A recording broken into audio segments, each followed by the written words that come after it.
tudo foi um sonho. Ai, alarme.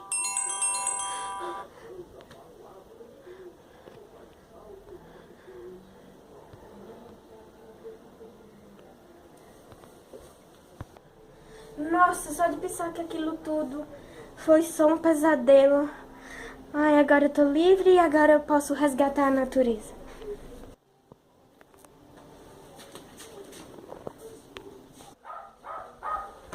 Nossa! Finalmente vocês já estão bem verdinhos. Cresceram bastante daqueles dias atrás. Só os galhos nossos ou outros, mas não vai fazer diferença. Muitas dessas plantas já estão bem.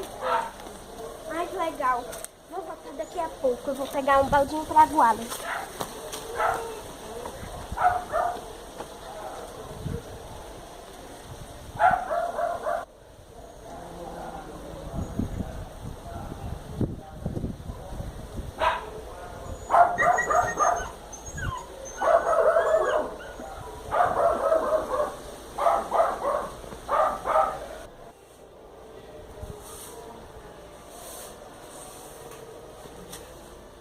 Esse balde...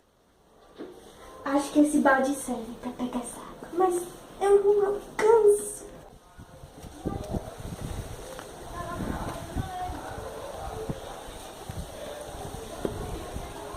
Bom, olá, cachorrinha. Peguei pra água.